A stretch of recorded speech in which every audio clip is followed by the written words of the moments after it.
Hello all, and welcome back to the Kansas City War Room. This is Crooked Leg here, and we are in January of 1940.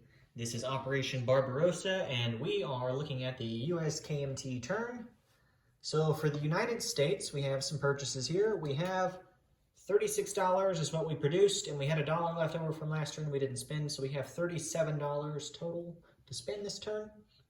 We are going to start off by lend-leasing a cavalry for $3 to the KMT via the Burma Road. We're going to lend-lease an airborne infantry for $3 to the British in London for $3. We are going to purchase 2 submarines. We're going for $12, excuse me. We're going to buy a militia for $2. We're going to spend $8 and build 2 mountain infantry. We're going to spend $2 and upgrade a militia. We're going to spend $5 and finish the second stage of the heavy cruiser, so it will be finished this turn. That was on the production sheet. And then we're also going to buy another militia. All right, so that is our purchase layout, and that total is $37. We're going to do our tech here in just a second, but to get started, we're going to do the dreaded income increase roll for the U.S. and see what we get. So we need, hopefully, a high number. And we got a 6, so average. We'll take it. Okay, so that was our income. So we are now at a total of $47 in income. We went up $5 last turn for the Japanese declaration of war on the Russians, which increased us by 5. So we went from 36 to 41, and our 6 we rolled added to that brings us to $47 in production for the next turn. Okay, now for research, we have 6 rolls. So our first one, we're going to do long-range aircraft. We need a 7 or higher to move it to stage 3.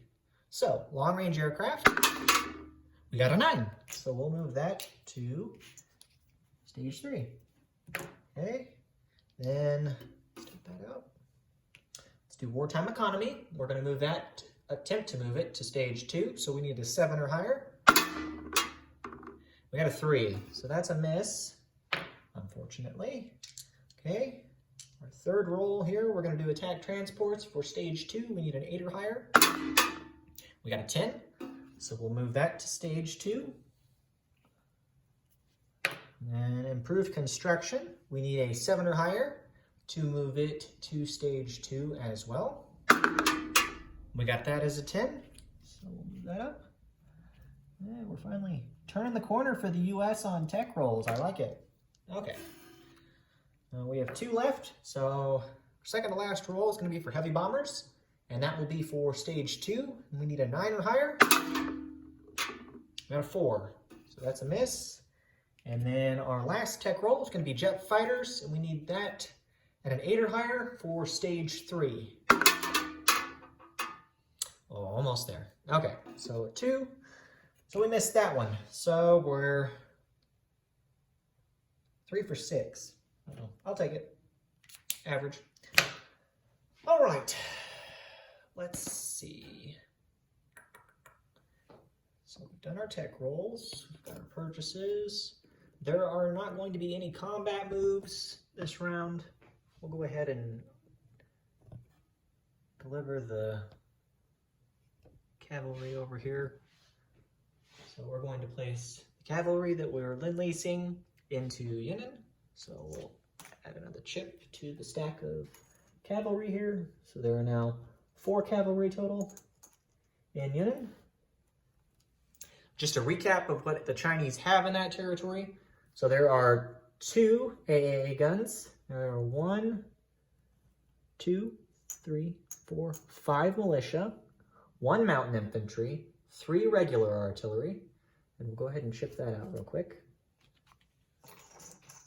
And then we have 7 regular infantry, and then of course the 4 cavalry, as mentioned before. So quite a few units there in that territory. And that is all. Oh, I knew what I was forgetting. We need to do the purchase for the KMT. So we have $2. We're going to make it easy, and we're just going to spend the $2 and upgrade one of their militia. Oh, we can't do that. Can't do that because they don't have a major factory in their home country, and it's technically not home country yet. So we will add another militia. So we'll put another militia here in Union. So there are now, scratch that, 6 militia in Union and not 5. So 6 there. So that's it for the KMT. KMT have no other actions this turn, no combat moves, no non-combat moves. Okay, so that's done. So now we'll do some complex moves here. So for the US, let's look over here. First, we are going to move the coastal sub in C Zone 20 to C Zone 19. So just one movement. Then we are going to move, let's see, what do you best to do first here? Okay, we are going to, we're going to take the fleet that's here in 68, which consists of 3 destroyers, 2 battleships, and a heavy cruiser, as well as 3 transports. We're going to take all the ships other than the transports and move them 2 C zones to C Zone 29. So they're going to go from C Zone 68, 1 to C Zone 64, and 2 to C Zone 29. So C Zone 29, there will be a heavy cruiser, 2 battleships, and 3 destroyers. So that is the fleet movement there. Then we are going to bring the destroyer from C Zone 66. Angle here so you can see. So the destroyer from C Zone 66 is going to go 1, 2, and stop in C Zone 68 off the coast of Hawaii. And then coming back over here, we are going to take 1 transport from C Zone 68. Actually, we'll just take, we'll do 2, or just 1, excuse me. So we're going to take one transport from C Zone 68, move to C Zone 64, pick up 2 infantry, and then move back to C Zone 68 and drop the 2 infantry off there. Then, so that's it for that. Oh, I guess I need to leave that there. Excuse me. All right, then the 2 transports that are in C Zone 68 that haven't moved are going to move 1, 2 to C Zone 60, or no, C Zone 29. So 2 transports left C Zone 68 and moved to C Zone 29 using 2 movement. Okay, so that's it for movement there. The only other movement we have in the Pacific is we are going to move the submarine from C Zone 62, and he is going to go 1, 2, 3, 4, and end his movement in C Zone 91. So he's moving from C Zone 29 to C Zone 60 to C Zone 59 to C Zone 65 and ending in 91. It normally would have 3 movement, but it has a 4th movement because of the submarine base at Midway. So that's it for non-combat movement in the Pacific side for the US. Now we're going to move to the Atlantic.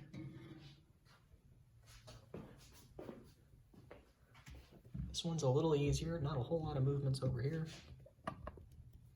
Okay. So we are going to take all of the ships that are in C Zone 32, and they are going to travel back to C Zone. I thought about this earlier, I wasn't quite sure. We'll move them back to C Zone 30. So there's going to be 2 heavy cruisers moving back to C Zone 30, as well as the aircraft carrier. We'll do separate movement for the fighter and the destroyer. And the fighter that was on the aircraft carrier in C Zone 32 is going to go 1, 2, 3, and land in New York. So that's in New York. And then we will take both of the tactical bombers And one's moving from Washington and the other one is moving from the northeast, excuse me. And they're both going to land on the aircraft carrier. So there's 2 of those there. And then I believe that is it on this side, other than we're going to do some strategic rail. So shout out to my colleagues in France. They have corrected me, and indeed the US does have 4 strategic rail movement, and I did also double check it in the rules, and indeed they do. So thank you for correcting me on that. So we are going to rail 2 infantry from, well, one from New York and the other one from Washington, and they are both going to be railed to San Francisco. So we'll go show that real quick.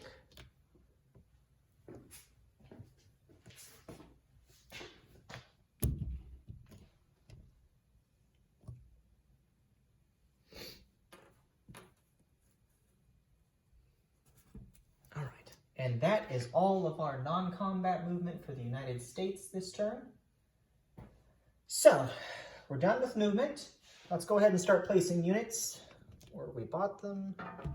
Okay, so we'll start over on the West Coast.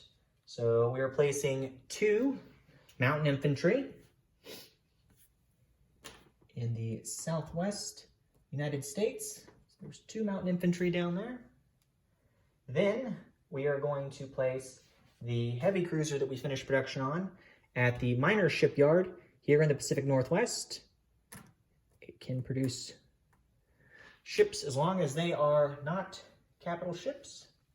So we'll put that there. We are building the 2 submarines here at the major shipyard in San Francisco. There's those 2 there.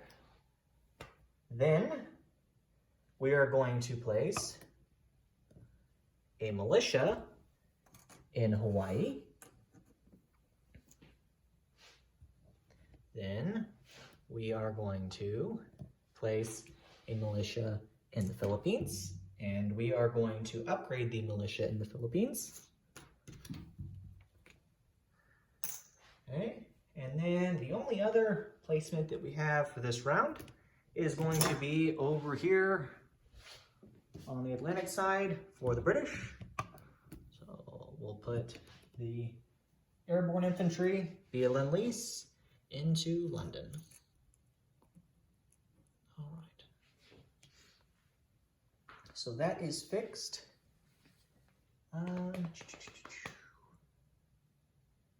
Okay, so recap. Let's get over here and count all the units. So in C-Zone 22, the United States has a light cruiser and a destroyer. C-Zone 21 has a destroyer and a light cruiser.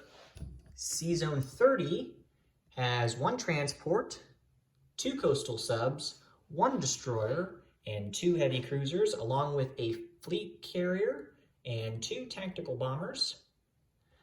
In New York, we have a medium bomber, a fighter, and a light armor. In C-Zone 43, we have 2 transports. And then over off the coast of Brazil, in C-Zone 104, we have 2 battleships and 1 destroyer. And then coming back over here to the Pacific side, we have 1 coastal sub here in C-Zone 19. Then we have a coastal sub in C-Zone 62. We have a destroyer and a transport in C-Zone 68.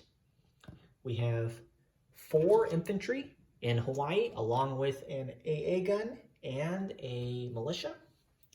We have 2 submarines in C-Zone 64. Not sure if I'm repeating myself twice here. C-Zone 29, we have 2 heavy cruisers now, 3 destroyers, 2 transports, and 2 battleships. We have 2 regular infantry and a U.S. Marine Corps infantry in San Francisco. And then in Southwest United States, we have 2 mountain infantry. And then over in Sea Zone 91, we have a submarine. And then in the Philippines, we have an infantry and a militia. So that is it for all of the U.S. units that are on the board. Now, let's see, the KMT will have $2 going into the next turn. They'll collect $1 for Yunnan and then $1 for the Burma Road being open, so $2 for them. And the U.S. spent all of their income this turn, so no carryover for the next round. However, the U.S. will be at $47 in income, so no changes on their end with that. Okay, now there are a few housekeeping matters that we're going to take care of real quick. So first off, the British made a mistake and placed a cavalry in Calcutta. They did not have the income to do so because they were convoy raided by the Germans last turn, so that's the correction for them over there. The other correction that we're going to do is over in the British Channel.